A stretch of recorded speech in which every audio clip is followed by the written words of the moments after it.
The Supreme Court limited this right, so the following year, the 26th Amendment was passed to confirm it. This was spurred by the protests during the Vietnam War, where students declared, if we're old enough to fight, we're old enough to vote. In his inaugural address, President Nixon stated, the laws have caught up with our conscience. What remains is to ensure that, as all are born equal in dignity before God, all are born equal in dignity before man. This has been an American Minute with Bill Federer. For a free transcript, call American Minute at 1-888-USA-WORD.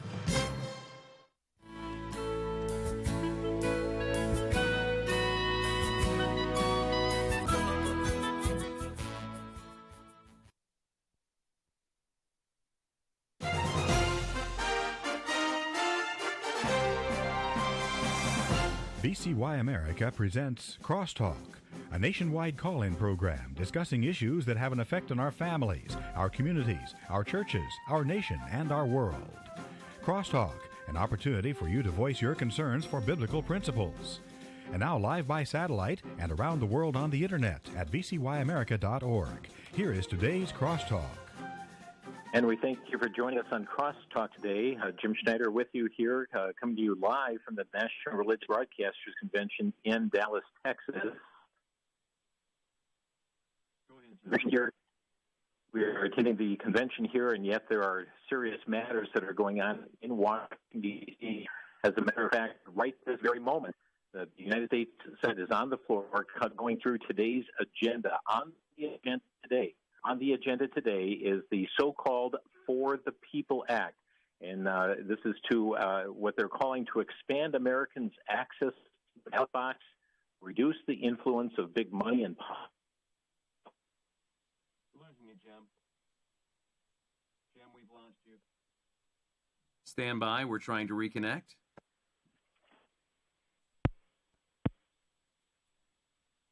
Stand by, please, as we try to reconnect with Jim. We also have Matt Staver on the line. Matt, maybe you can help us set the scene as we try to reconnect with Jim. Right now, live at NRB in Dallas, Texas, and I'm in the Florida office of Liberty Counsel. So let me go ahead and pick up where Jim was leaving off. And the bottom line is today, as Jim was saying, in the United States Senate, there will be a vote sometime today or into the late evening on the so-called For the People Act. It's H.R. 1. It made a change in the words or letters to S1. Now it's S23. So I'll just refer to it as H.R. 1. That's the common way to understand what we're talking about, H.R. 1 or S2093. What are they going to do? Last week, Thursday, Senator Schumer invoked what is called the cloture bill or the cloture rule, and that sets up a period of time where they end up then voting, which is what they're going to do today, to end debate. It begins the debate, and then this will end the debate. But in order to end the debate, they have to have the 60 votes to overcome the filibuster. They don't have the 60 votes. So what's going to happen is they will try to vote to end the debate. There will be some discussion. No doubt there'll be a vote. Likely, I predict, they obviously will not be able to get the 60 votes to end the debate. We'll have to see what the outcome of this vote is this evening. So what will happen? Then things will intensify. It's far from over, because then what will happen is incredible additional pressure will be placed on all the Democratic senators, and especially Joe Manchin. Joe Manchin to bring in his so-called compromises. He's given a list of these compromises that he would support. That will begin the pressure to go into this compromise direction. But don't be fooled by the word compromises. The word compromises really are not compromises at all. They're pulled from the John Lewis Act of 2020, or the John Lewis Voting Rights Act, as it's referred to. It failed. The Democrats tried to push that last year. They named it posthumously after John Lewis, and they wanted to push this election-stealing bill last year. That failed. So where Manchin got his compromises, quote-unquote, is from the John Lewis Voting Rights Act that failed in 2020.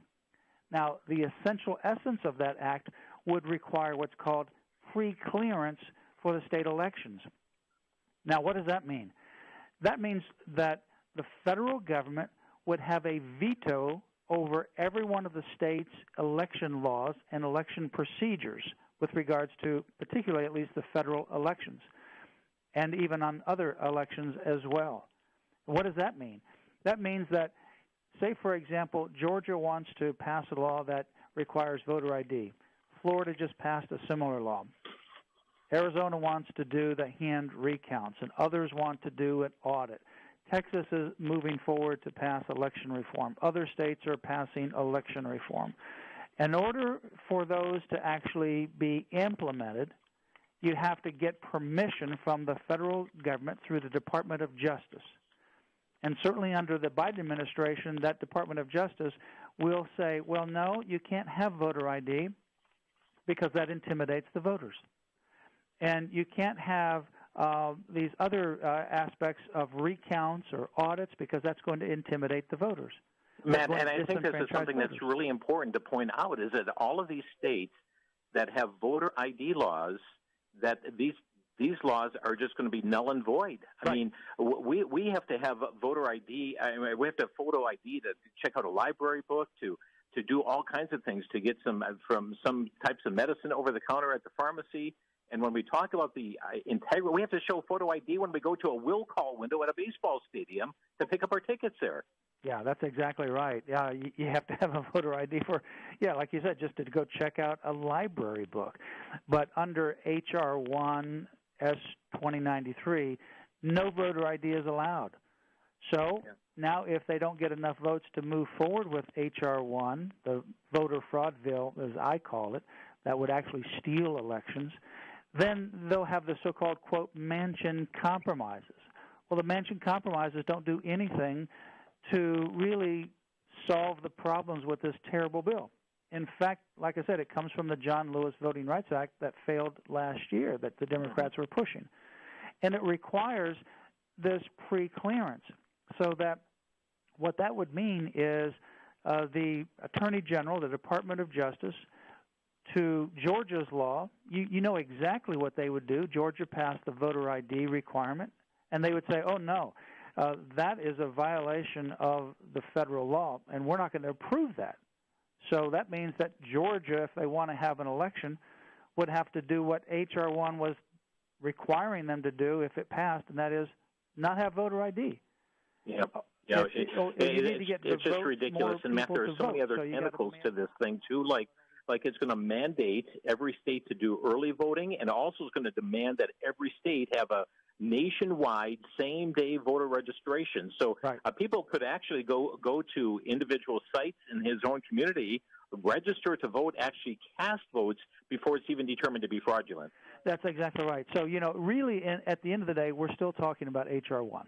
Yes. No matter whether you call it H.R. 1 or the new number S-2093 or the Manchin compromises or the John Lewis Voting Rights Act. It doesn't matter what name you put on that pig.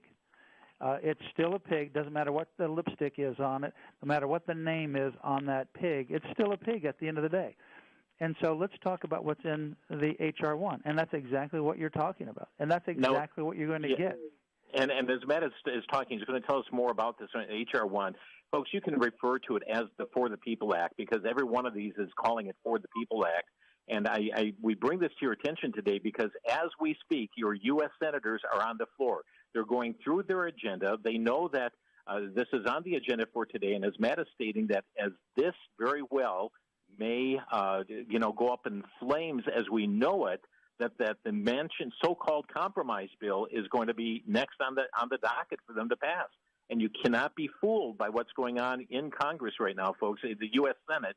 And let me just give you the Senate number, which is 202-224-3121, to get word to your two U.S. senators, 202-224-3121. Matt, tell us more about the bill.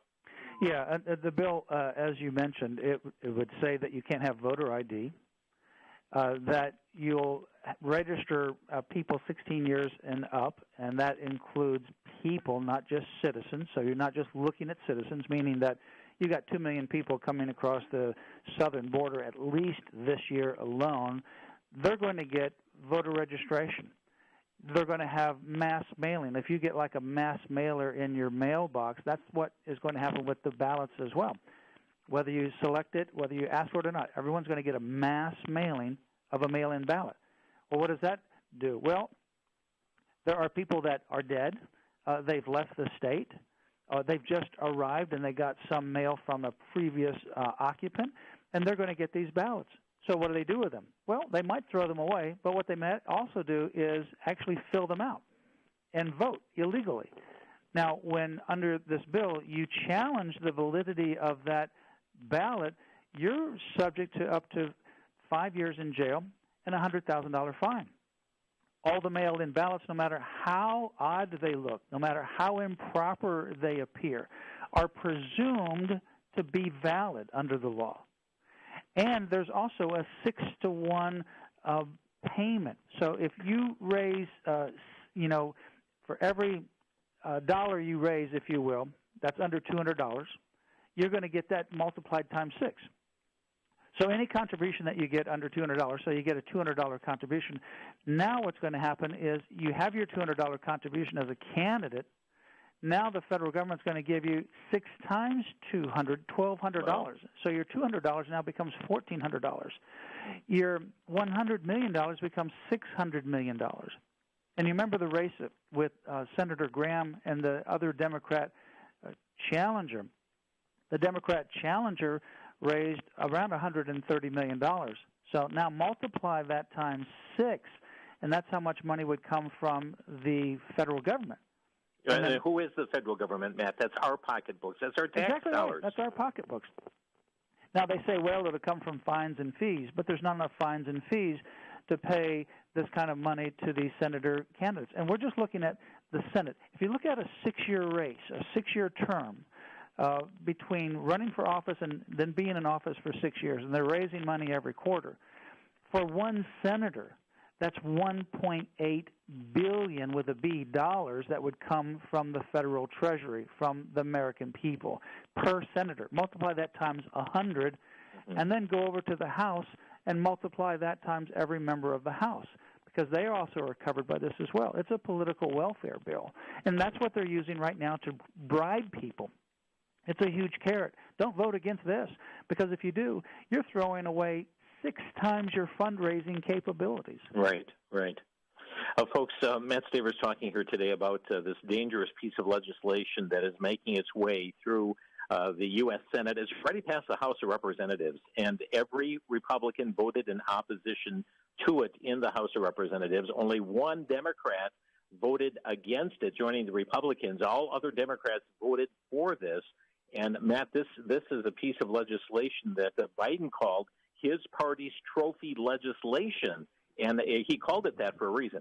Yeah, because this is their signature piece of legislation. One of the things that I want very clear to make known: do not be fooled by the fact that this bill will not necessarily get a favorable vote today. By the end of the day, don't think that the battle is over. This is their signature piece of legislation.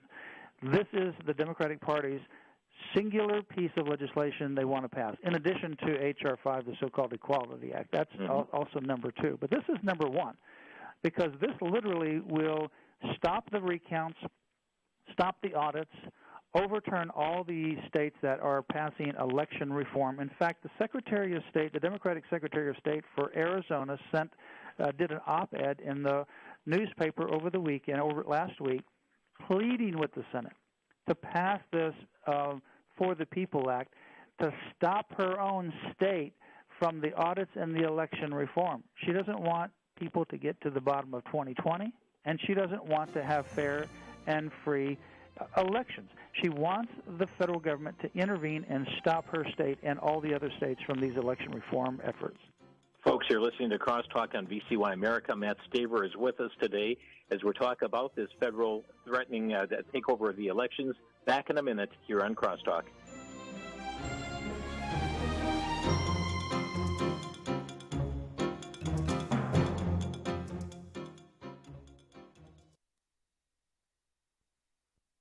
Back to Genesis with Dr. John Morris, scientist and president of the Institute for Creation Research. Dr. Morris, has it finally happened? Can computers outthink humans? No, they can't, Chris. Now, they can outperform humans on some difficult tasks, but they're not really thinking. For instance, calculators can do mathematical manipulations much more quickly and accurately than humans. But keep in mind, they were designed by humans and programmed to do these various tasks. They're not thinking, they're just doing the things they were designed to do. No, Chris, machines can't actually think, nor do they exercise real judgment. This is reserved for mankind, created in the image of God, just like it says back in Genesis. Thanks, Dr. Morris.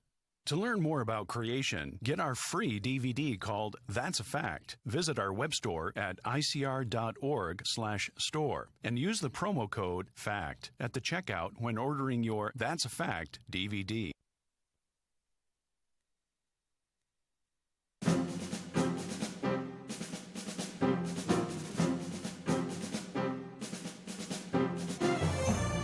You're listening to Crosstalk on VCY America. Jim Schneider with you today. I'm broadcasting live from Dallas, Texas, from the National Religious Broadcasters Convention. That's why our quality here is on phone line here today, but this urgent matter came up. The For the People Act that is on the Senate calendar for today, they are on the floor as we speak. Just a reminder that you can reach your two U.S. senators at 202-224-3121. 202-224-3121.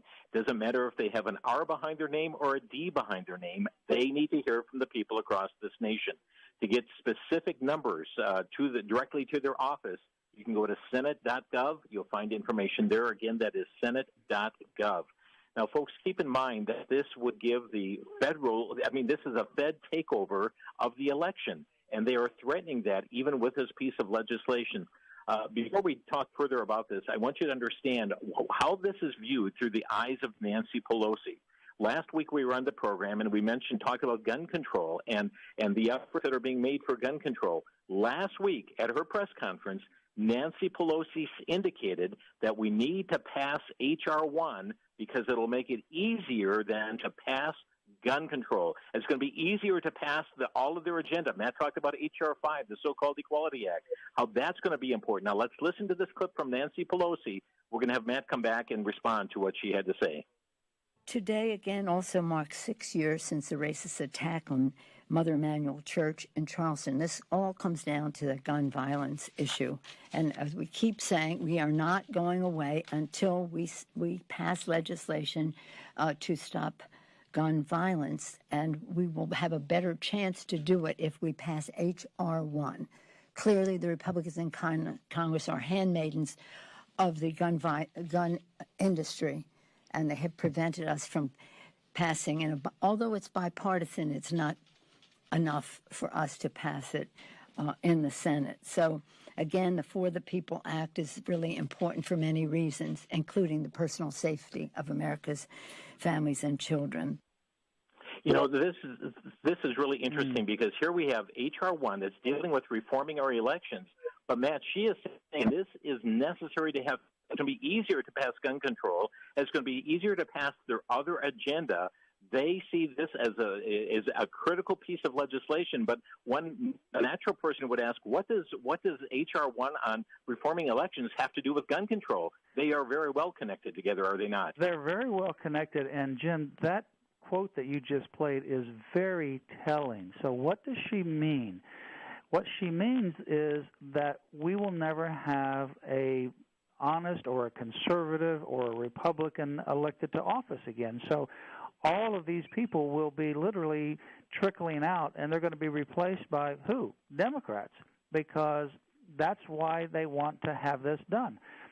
This really favors the Democrats. This really is putting one party in power forever. And that's what H.R. 1 or For the People Act, as it's called, that's what it really is all about. It's not about having free and fair elections. No, it's about stopping voter ID. It's about mailing ballots to every person, whether they're a citizen or not. It's about preventing states from cooperating with one another to determine whether or not there's been double voting. You know, the northern states are cooperating with the southern states, or the different places where people go during the winter.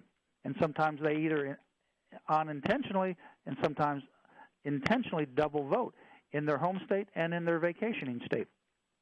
That would stop under this For the People Act. And what ultimately would happen? Well, what we saw happen in 2020 would be exponentially worse for future elections. Yeah. In other words, we'd never have somebody that's of the Republican Party, somebody who's conservative, somebody who's going to be running an honest election ever win again. We're going to have ballot harvesting that will be completely expanded. And here's the problem. You get a ballot that comes in, a mail-in ballot that comes in, and you think you've seen that same name before, or it's not filled out right. Well, you can't challenge that ballot. What do? You stick it in the big pot of votes, and you can only challenge it after. But you can't find it after because it's all mixed in with all the legal ballots. They have to count ballots up to 10 days after the election itself, Matt. Yeah. I mean, this rigs the elections. So, you know, what Nancy Pelosi just said, sometimes she speaks what's running around in her head, and she doesn't realize what she's saying, but she's very clear about what she means. Pass this For the People Act, and we'll never have a problem again as Democrats because we can pass whatever we want to, whether it's gun restrictions or whatever it may be, you know, LGBTQ, abortion, you name it, they'll pass it. Matt, I understand that there's another aspect to this, too, and that there are in H.R. 1, this For the People Act, it even threatens jail time and fines election officials or volunteers who question the legitimacy of a voter, even question over mass mail ballots. If you question jail time or financial threats waiting for the person making the accusations. Yeah, that's right. 5 years in jail and up to a $100,000 fine. And that's if you're a poll watcher, that's a volunteer, or an election official.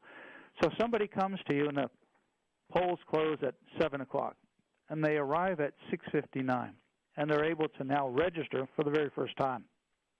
But you can't tell whether they live in the state. You may have no idea of identifying this person because obviously under these bills there would be no voter ID anyway. But the person really is suspicious, but you can't challenge the validity of that voter. And you have to register them even though you have high suspicions that this is an illegal voter, not legitimate, may not even live in the state, may not even be a U.S. citizen. If you do, you're facing 5 years in jail and a $100,000 fine. You get a mail-in ballot. Those mail-in ballots are presumed under this bill to be valid, but you look at it, and it's only partially filled out, and it's incorrectly filled out. Or, you know, lots of things just don't match with regards to the address. You can't challenge that particular ballot. You have to count it, stick it in the big pool of votes, and then somebody's going to have to try to figure it out later, but you're never going to be able to do it. And if you try to be an honest person, if you're trying to say, work with the state and say, did this person vote in Wisconsin? Because now they're voting in Florida, and it looks like they're a double voter. Or this person seems to be running a pattern. They're voting precinct to precinct to precinct to precinct. They're voting on the edge of Florida. They're running over to Louisiana, up to Alabama, to Georgia. They're coming back and having dinner in Florida in the evening, and they're voting in all these different states. There's something going on here. You're not even going to raise the question because you don't want to go to jail for 5 years and pay a $100,000 fine. No, and then, folks, this is getting worse as time goes on. Keep in mind that S1 over HR 1, S1 was 817 pages, 26 pages longer than HR 1. Then this new S2093 came about. This one is 888 pages. Now it's 97 pages longer than HR 1 in this so-called expansion of America's access to the ballot box. And, Matt, as I was looking through this S2093, it's still called For the People Act, but they are taking parts of other pieces of legislation, other bills, other parts of the agenda that they have wanted to get through, merging them into this new S2093, still calling it the For the People Act, and they're compounding the impact of what this legislation is going to do with all other pet projects that are part of their agenda. Yeah, and so, you know, you think that they're compromising. They're not compromising. No. Don't ever underestimate their intensity and their deviousness to literally steal elections. Their goal is to silence any opposition to their agenda permanently. And so, yes, I don't think the bill will have enough votes to proceed with further voting on it, but this is far from over. So we cannot relax. We cannot have a sigh of relief. We have to intensify our efforts, and we have to say no to the For the People Act. And whatever compromises that they, and I put that in quotes, want to throw in there. I mean, how do you have compromises when you're actually making the bill fatter? That sounds like they're making the bill worse. Yes. Yes, indeed. And, friends, again, your senators can be reached at 202-224-3121. Your two U.S. senators, 202-224-3121. You may also go to Senate.gov to get their direct phone numbers. But keep in mind, they are on the floor right now. It is their 77th order of business for today. And as Matt said, likely, they're not going to hit that magic number that they need. But guess what? That is just impetus for them to bring about their declaration of a so-called compromise in order, in my opinion, to fool the American people. But folks, you are informed. Don't be fooled by the shenanigans that are going on as they are seeking to represent you, so-called. Matt, we know that this is all tying into the passage of H.R. 5. This is all part of wanting to kill the filibuster. I mean, every liberal piece of legislation, even as we talk about this infrastructure bill, Matt, I mean, this whole infrastructure bill that they're wanting to have passed on the same means, and they're talking about compromise bill there too, but it is filled with putting in all this language about dealing with so-called global climate change. And it is, again, another piece of legislation misnamed, but they're all on track to swallow up this entire agenda, but this H.R. 1 is so critical for them to pass first. Yeah, H.R. 1 is their linchpin, and that's why Biden said that this is the key piece of legislation of the administration of the Democratic Party. This is their linchpin, because if they can get this, then they'll never have to worry about elections again. They'll never have to worry about elections, and they'll have supermajority power in the Senate and the House, and whatever they want, whether it's gun controls and essentially trying to override the Second Amendment with burdensome legislation, whether it's religious freedom, revoking the Religious Freedom Restoration Act, imposing LGBTQ, imposing abortion, funding abortion, causing religious organizations to fund abortion, whether it's climate change where they shut down the country, or whether it's other kinds of restrictions they want to impose, like they imposed, like the states imposed with regards to COVID, and they want to shut down, the states again, and they want to do that on a federal level. It doesn't matter what it is. Having open borders, destroying our national security, whatever it may be, destabilizing the Middle East. It's all their power. If they wanted to have a guaranteed income, which I think is what they're trying to do right now. Yes. A socialist, Marxist government. All of that is hanging in the balance, because that's all their agenda. It's hanging in the balance of passing this For the People Act, or H.R. 1. Matt Staver at Liberty Counsel has said this through a press release. He said, if bill passes, America will never again have a free and fair election process. And that's really what it boils down to, Matt. Yeah, it really is. And, at the bottom of our freedom, of any free society, is being able to have free and fair elections where you can vote for somebody of your choice, and that person represents you. And if we lose that, we become like a third world banana republic where there's just nonsense going on with the elected leaders, and we lose our freedom, we lose our ability to have a free nation again. So this is really, really core to what's happening. And again, that quote from Nancy Pelosi is very critical. This particular bill. I'll tell you what, we got to take a break here, Matt. Matt Okay. Staver from Liberty Counsel. Folks, if you'd like to get online with us, our number 800-733-9829. 800-733-9829. We'll be right back. From Ray Comfort and Living Waters comes the dramatic film Audacity, tackling a very divisive issue today, homosexuality. Challenged by a coworker to defend his convictions about homosexuality and same-sex marriage, Peter has to consider if he has the courage to stand for what he believes, even at the risk of losing a friendship. How will he respond when faced with a harrowing life or death experience? Audacity uses a unique approach to address a very contemporary issue and challenges the viewer to reach out and approach the greatest spiritual need everyone faces. Audacity is a 55-minute powerful dramatic film that will impact your life.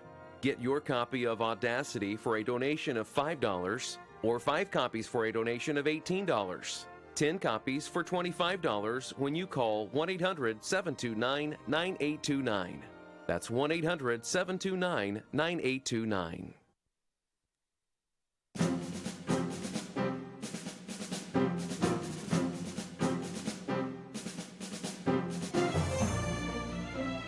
You're listening to Crosstalk on VCY America. Constitutional attorney Matt Staver is with us from Liberty Counsel. Their website, lc.org, lc.org.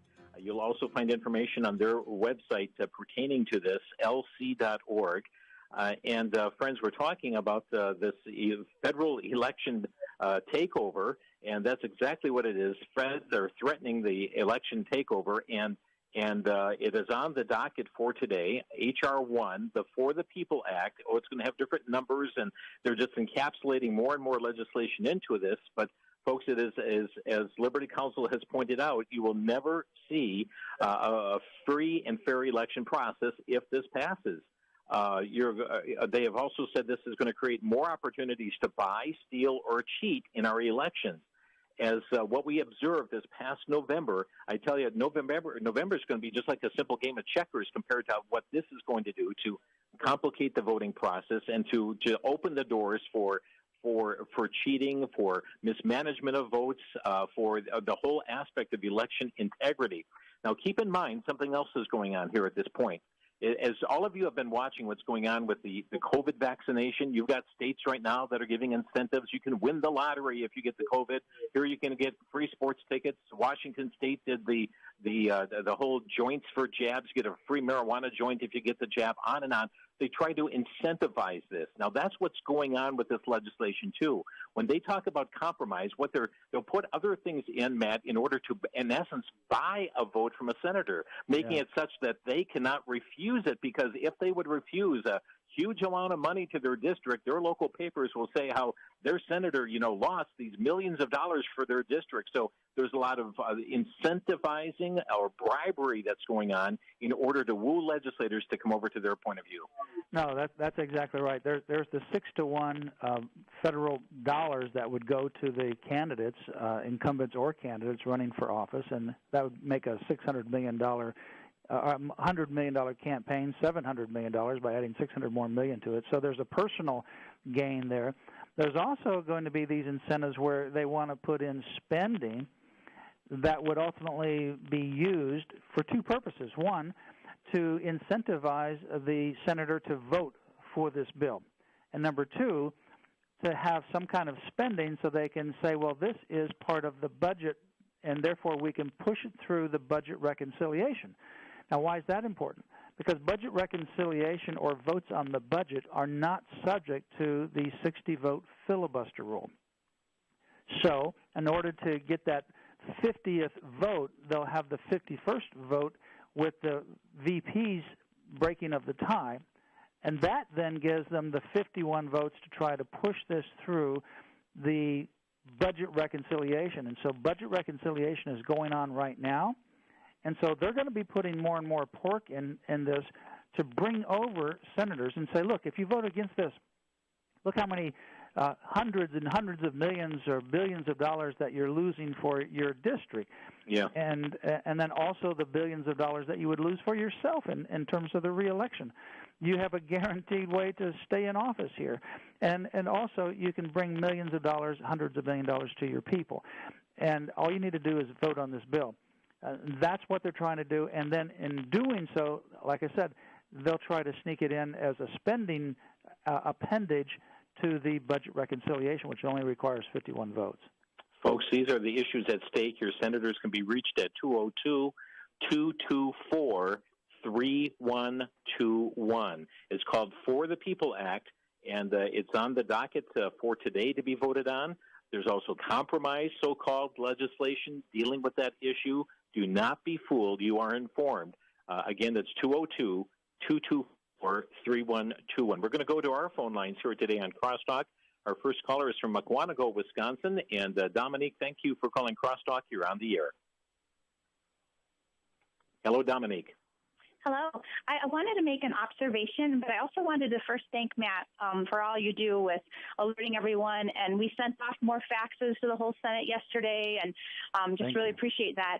One observation I wanted to make when you guys were talking about the extra things that they're going to get out of this is if they're able to pass a compromise for the People Act and the Supreme Court, this whole case that Mike Lindell has against Dominion and the voting machines with the foreign intrusion in our elections is never going to be heard because they're going to, they're going to have a totally different premise for the entire situation. And that is absolutely huge, whether it was Dominion, Smartmatic, yes, and us. I mean, we definitely had our elections hijacked. So yeah, I agree. It would stop all of that. There's lots of litigation that's going on right now. There's recounts, there's audits, there's states that have already done or they're working towards passing election reform laws to tighten up the elections.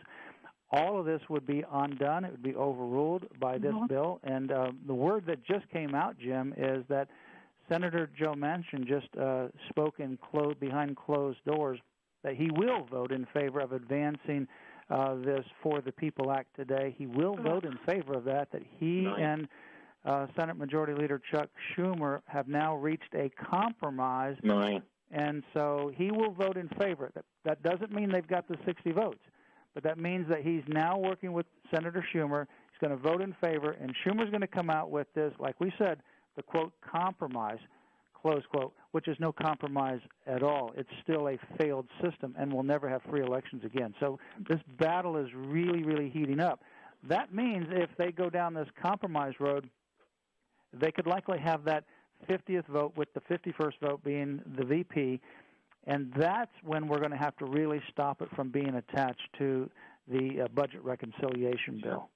Dominique, thank you for the call. And, folks, let me just mention this. We have people listening in West Virginia today. Your senator is Joe Manchin and certainly needs to hear from you. Joe Manchin's number is 202-224-3954, 202-224-3954.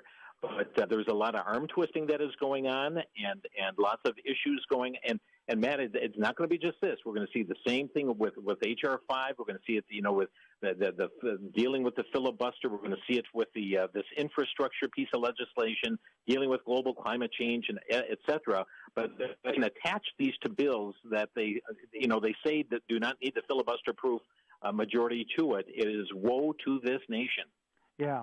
They'll either try to override that filibuster or they'll try to sneak it through on a 51 vote. And they can either do that by attaching it to the budget reconciliation or the budget bill, or once that rule is set aside for the filibuster to vote on the budget, and it's just a 51 vote rule, then they vote on the budget. And it could be late at night, could be early in the morning. Then the Senate floor starts to clear out. There's only a small number of senators there, but it hasn't been gavelled, done for the day. The gavel hasn't sounded to end that day's session. Then somebody from the says, I want to bring up this vote for a voice vote. No objections. It passes with just a small number of people on the floor. So that's why we have to have senators on the floor every second of the day until the gavel sounds at the end of the day, each day, to object to that process. We're going to go to another phone line here today. Let's go to line number 3, Randy from Fayetteville, Arkansas. Randy, thank you for calling Crosstalk. You're on the air. Oh, I thank you guys. Appreciate all you're doing. Hey, I just wonder what those folks who voted for the candidate from the Democrat Communist Party of America, how they feel today. They're getting just what they promised what they would do when they campaigned.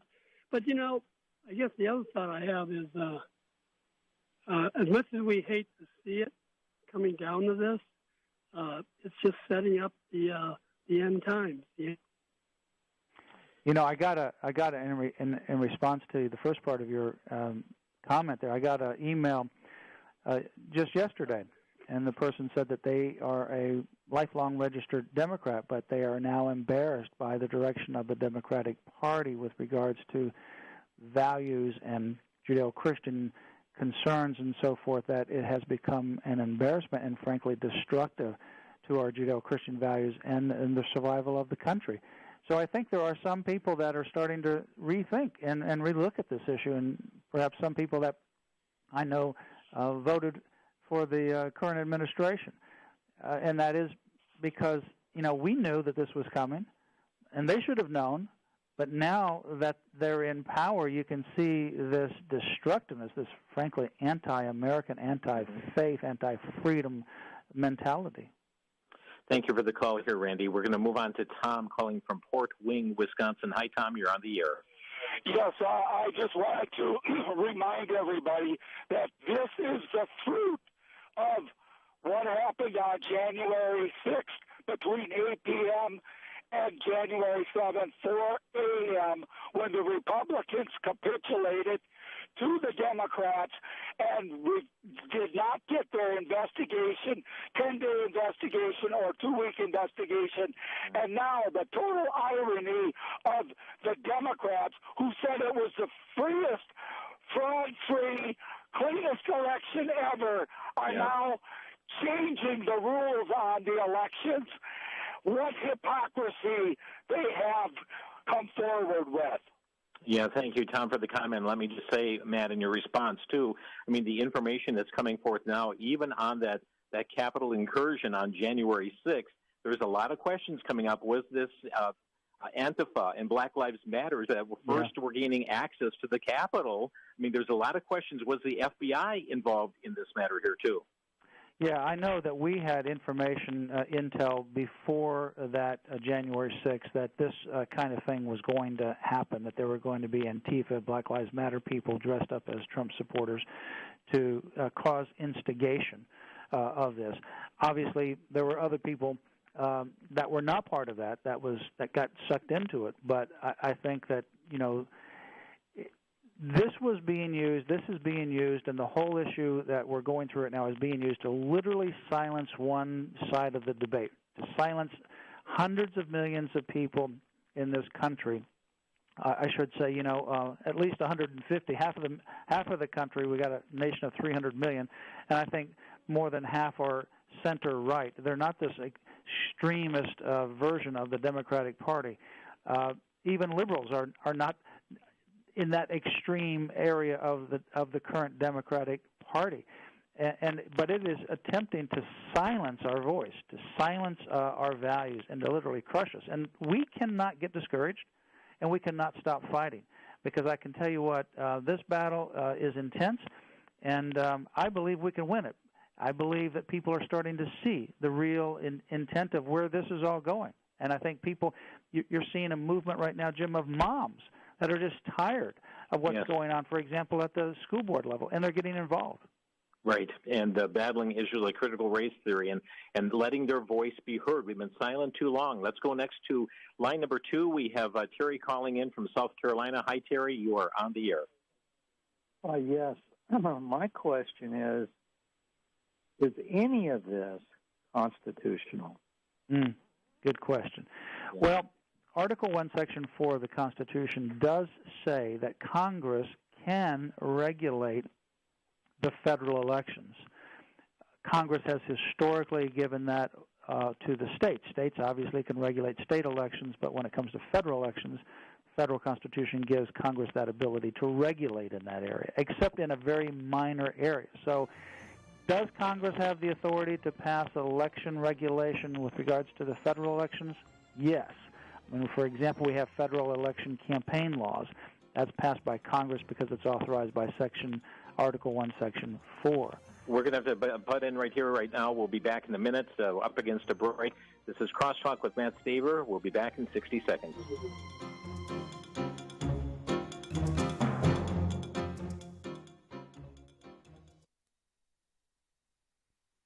For the Worldview Report, I'm Brandon House. Our website is worldviewreport.com. Revelation 18, verse 23 says, "For your merchants were the great men of the earth, for by your sorcery all the nations were deceived." What's very fascinating is this is speaking about Babylon, a one-world global system, big government, big business, and spirituality. But it says that the world was deceived by sorcery. The word in the Greek Strong's Concordance for sorcery is pharmakia, from which we get the word pharmacy. Why would this have to fit with sorcery or witchcraft? Because witchcraft is the worship of nature. What is going on now with COVID? People are being deceived into taking this, and it's largely being pushed by some, as they've openly stated in some of their publications, it could decrease the population of the world. Sorcery or witchcraft or worship of nature and pharmakia combined, something we should think about.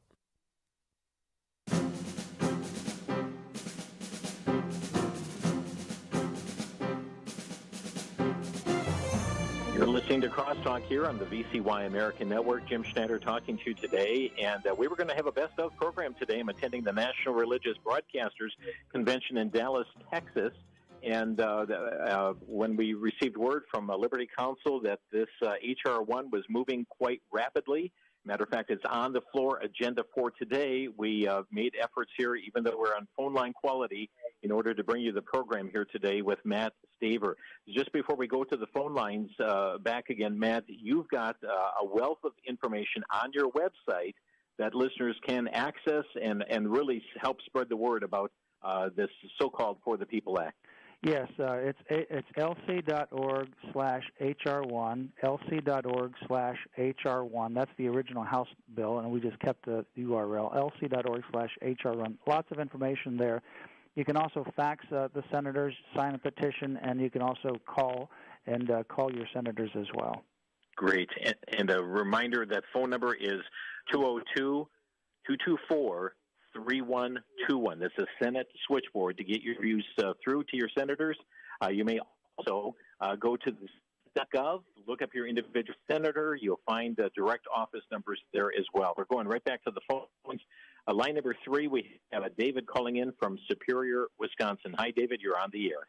Thanks for taking my call, Jim. God bless you and Matt both. I have a quick question for Matt, but I do have a quote I want to share.